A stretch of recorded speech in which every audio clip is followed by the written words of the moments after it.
Pernah nggak kamu merasa sangat semangat di hari Senin? Kamu membuat daftar target, berjanji akan hidup lebih disiplin, bahkan membayangkan versi terbaik dirimu. Tapi, 3 hari kemudian, semua semangat itu seperti menghilang begitu saja. Alarm tetap berbunyi, to-do list masih ada. Tapi entah kenapa, tubuh terasa jauh lebih tertarik membuka media sosial daripada memulai pekerjaan. Akhirnya kita berkata pada diri sendiri, sepertinya aku memang sedang kehilangan motivasi. Kalimat itu terdengar masuk akal, bahkan sangat umum. Kita terbiasa menganggap bahwa satu-satunya alasan kita berhenti adalah karena motivasi sudah habis. Tapi bagaimana kalau sebenarnya masalahnya bukan karena kamu kurang termotivasi? Bagaimana kalau selama ini kita mengejar sesuatu yang memang tidak pernah dirancang untuk bertahan lama? Kalau begitu, bagaimana orang-orang yang terlihat disiplin setiap hari bisa terus bergerak bahkan saat mereka sedang tidak bersemangat? Apakah mereka punya motivasi yang tidak pernah habis atau mereka menggunakan sesuatu yang berbeda? Di video ini kita akan membahas kenapa motivasi sering gagal membuat kita konsisten.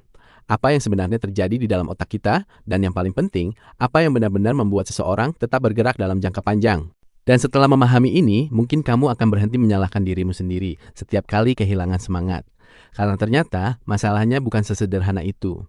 Mari kita mulai dari sebuah pertanyaan sederhana. Kenapa motivasi terasa begitu kuat di awal, tetapi hampir selalu memudar seiring waktu? Coba ingat kembali saat kamu memulai sesuatu yang baru. Mungkin mulai olahraga, belajar bahasa asing, atau bertekad bangun pagi setiap hari. Di hari pertama, semuanya terasa begitu mudah. Semangatmu sedang berada di puncaknya. Lalu beberapa hari berlalu.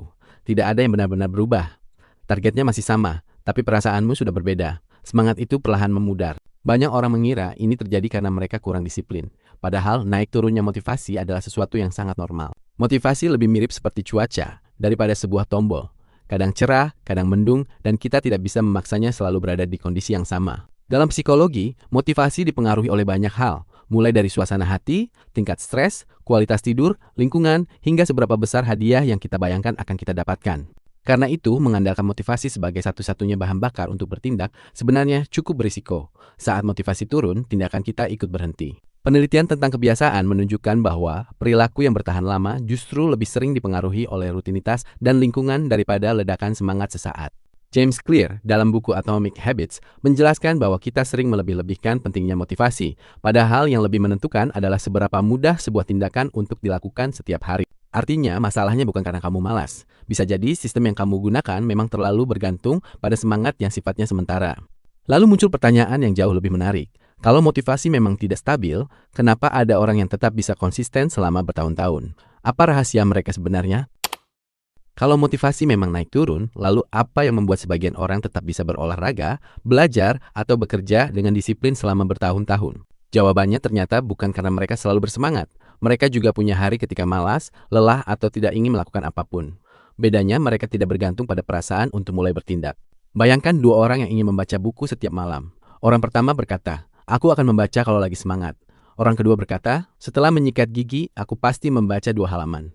Siapa yang lebih mungkin berhasil? Perbedaannya bukan pada niat, perbedaannya ada pada sistem. Orang kedua sudah memutuskan kapan dan di mana kebiasaan itu dilakukan. Ia tidak perlu berdebat dengan dirinya sendiri setiap malam. Dalam psikologi, strategi ini dikenal sebagai implementation intention. Konsep yang diperkenalkan oleh psikolog Peter Gollwitzer ini menunjukkan bahwa menentukan secara spesifik kapan, di mana, dan bagaimana kita akan bertindak dapat meningkatkan kemungkinan tindakan itu benar-benar dilakukan. Artinya, kita tidak lagi bertanya, apakah aku sedang termotivasi? Kita hanya mengikuti rencana yang sudah dibuat sebelumnya. James Clear menyebut bahwa setiap kebiasaan adalah hasil dari sistem yang kita bangun berulang kali. Tujuannya bukan membuat pekerjaan terasa mudah, tetapi membuat memulainya menjadi jauh lebih mudah. Karena kenyataannya, bagian tersulit bukanlah menyelesaikan 1 jam latihan. Bagian tersulit adalah memulai 5 menit pertama. Itulah mengapa banyak ahli menyarankan untuk mengecilkan target di awal. Bukan karena target besar itu buruk, tetapi karena tindakan kecil jauh lebih mudah diulang setiap hari. Dan sesuatu yang diulang perlahan berubah menjadi kebiasaan. Jadi mungkin selama ini kita tidak kekurangan motivasi. Kita hanya belum memiliki sistem yang cukup kuat untuk tetap bergerak ketika motivasi sedang menghilang. Lalu, seperti apa sistem sederhana yang bisa langsung kamu terapkan mulai hari ini? Di bagian terakhir, kita akan membahas langkah-langkah praktis yang bisa membuat konsisten terasa jauh lebih mudah. Sekarang pertanyaannya bukan lagi bagaimana caranya supaya aku selalu termotivasi. Pertanyaan yang lebih tepat adalah bagaimana caranya supaya aku tetap bertindak meskipun motivasiku sedang rendah. Langkah pertama, buatlah target yang sangat kecil. Kalau tujuanmu mulai membaca, jangan paksa diri membaca 1 bab. Mulailah dengan 2 halaman. Kalau ingin mulai olahraga, jangan langsung 1 jam, mulailah 5 menit. Mungkin terdengar terlalu mudah, tapi justru itu tujuannya. Kita sedang membangun kebiasaan untuk memulai, bukan membuktikan seberapa kuat tekad kita di hari pertama. Langkah kedua, hubungkan kebiasaan baru dengan rutinitas yang sudah ada. Misalnya, setelah membuat kopi di pagi hari, baca 2 halaman buku. Setelah pulang kerja, langsung ganti pakaian olahraga sebelum melakukan hal lain. Cara ini membuat otak tidak perlu terus mengambil keputusan baru. Kebiasaan lama menjadi pemicu untuk kebiasaan berikutnya.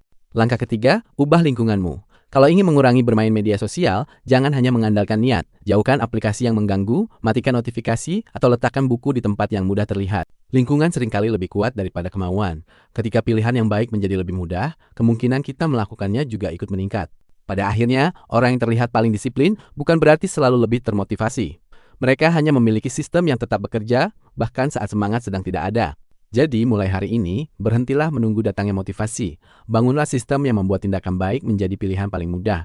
Karena hidup kita tidak berubah oleh satu ledakan semangat, tetapi oleh kebiasaan kecil yang terus diulang setiap hari.